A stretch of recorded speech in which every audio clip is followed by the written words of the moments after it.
It was my brother who first introduced me to Huna Flash when he showed me this video on YouTube, and I immediately got attracted to his way of work and his vibe, to be honest.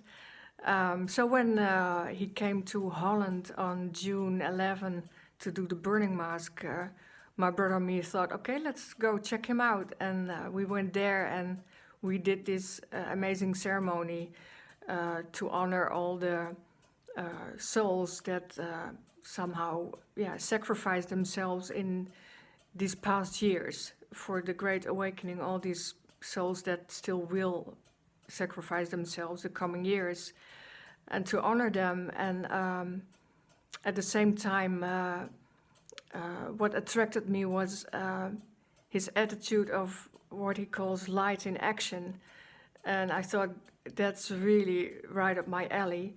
In the past years, I had been going to demonstrations in Holland against the mandates, and being chased by police horses and dogs, and putting a lot of effort, even joining a new political party which was called Heart for Freedom, all in an effort to change things around, but it wasn't really effective. And when I was following Huna and seeing his work and what he was doing, I said, hey, this is another way to go about it. This is really cutting right through the chase and going to the essence of this evil, and attack it in that way, get rid of it in that way, throwing them through the portals, closing portals, opening stargates, fortifying the energy grids, doing cracking ceremonies. It always like, wow, this is what I want to do. But okay, there was one prerequisite, is you have to get sealed. You have to do the seal. So it wasn't, I wasn't hesitating at all. I said, this is what I want to do. This is so important that I can do something about this worldwide situation and be light in action. And I also felt it's the best way. I thought there's still tough times ahead, and this is the best way to navigate through these tough times, that I'm being well prepared and strong. So after the burning mask, we got in touch, and he was willing to come to Holland for the seals. I was really, really happy with that. And so we went to the North Sea beach, and he did a few seal ceremonies, but all in private. And it was really one of the best moments in my life, in the sense that, the surroundings, of course, the beach and the sound of the waves, and it was a very sunny day, and the ceremony was so amazing. I will not go into details because I don't want to get to any spoiler alerts, but it's something you need to experience for yourself. But for me, it felt like a homecoming and a reunion of family that I recognized. What he mentions, the 9 senses that were somehow reactivated, and that I started to understand what it means.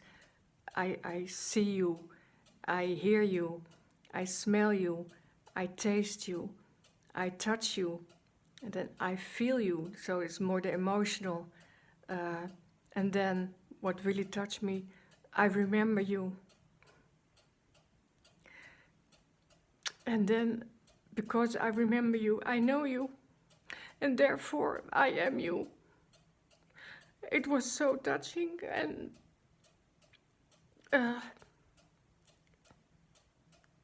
it's something you need to experience.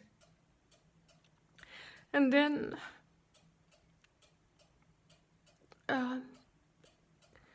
he did he made these sounds, these light codes, And it was so strong that it was like completely clearing the central channel. I really felt physically for the first time my central channel when he was blowing this sound, high-pitched sound into it. And it was like I was realigning with who I am. And he said sometimes that the seal is a gift that keeps on giving. And this is really what happened, because I started to feel really who I am. And I got my Huna essence, which he somehow derives from your real name, the sounds from your real name, and then he distills from it your Huna essence. And my Huna essence is Hirimata, and it means he, first fire. Ri, she who takes her seat. Ma, first light. And Ta, first stone. And the sentence that to explain it was, she who brings the spice of life to the first fire, the first light, and the first stone. And I'm still trying to feel what that means, but it's starting to get more clear. Certainly this spice of life I really got. For example, last September I was diagnosed with stage 3 breast cancer, and I got into this enormous, I froze. It was like a fear of death. And I had already booked a session to go to Mont Saint-Michel to do the undoing ceremony with Mauta. So we went there with my brother. It actually was the best preparation I could have wished for the whole treatment plan, which was coming after this whole year. And it turns out that there was some kind of being what was attached to me and was really feeding my fear and making it worse. And that was his nourishment. And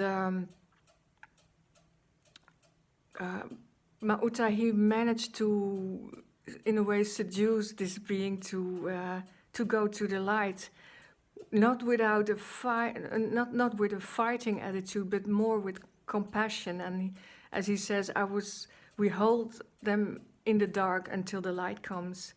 And luckily, this being, he got really curious about the light. I said, okay, I wanna go there. I wanna check it out. And so he left me, and I felt immediately a spaciousness in my body, and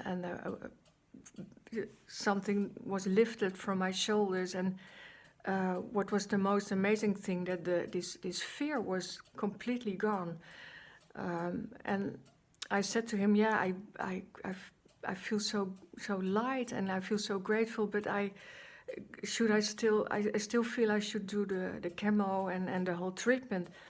And he said, yeah, you can do it, but you can work around it. You can use stuff that you learn here, the light codes and the Kotahara crystal powder.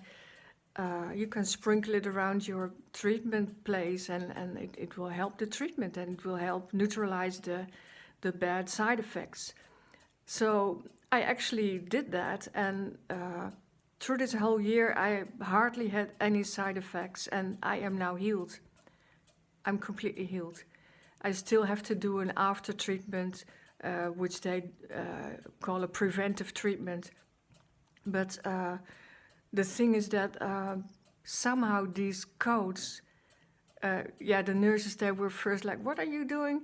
I said, I need to give me the fluid, and I want to speak the codes in it. So I started Mahakautahi, Tawakahamakautahi, Tawakamakautahi, saying the codes, and then the undoing codes, Un-ol o eptono enu epma ilai, Un-ol o eptono enu epma ilai, saying them. And setting my intention that this is not going to harm me, this is not chemo, this is nectar, and it's going to nourish my body and it's going to make me completely better. And the Kotahara I sprinkled around the chair and on my hair, and I kept always a little in my belly button. I even ate some of it. I still do that. And yeah, the oncologist said, yeah, you're doing amazingly well, Miss Pepperkamp. I said, yep. What are you doing? Yeah, I do my own stuff, you know. And the nurses, they got curious, and was one who also got into shamanism and wanted to know more about it. But anyway, the thing is, since the seal, it's been such a journey, indeed, of a gift that keeps on giving, and a joy of life, and a feeling of strength.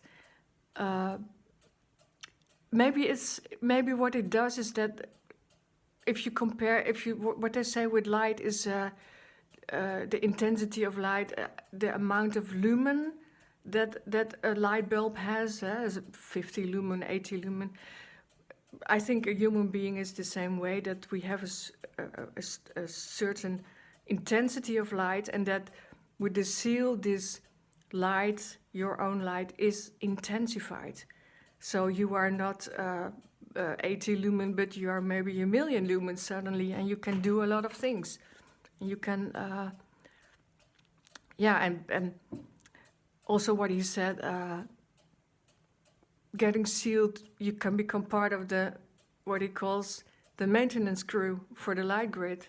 He said, yeah, that sounds like a good job. I want to do that. I want to be part of that. I want to prepare this earth for the 22 billion souls that are gonna be incarnating here. So it's what he says, a repopulation program of a lot of light workers ready to move in here and make this a beautiful planet. And I just feel very grateful to have met Mauta. Thank you so much, my dear soul brother and friend and elder, for teaching me all this. And I think I will continue to learn and learn and learn. I'm now doing the Dragon Master course. Hopefully after that I can also organize dragon rides for people, so that they can really get back into their light and into their path. And it's like, it's not like you are reacting anymore to the situation, to the dark side, but acting, and that's something creative, and that's something that you are shifting from a reactionary or a revolutionary to a builder. And we are building this new planet. It's here. It's planet Matea. She's here. And we're gonna make it something beautiful. So if you are in doubt or inclined, like, yeah, I might want to take the seal, maybe not, don't think about it. Jump first and think later, is my advice. Thank you for listening. Bye-bye.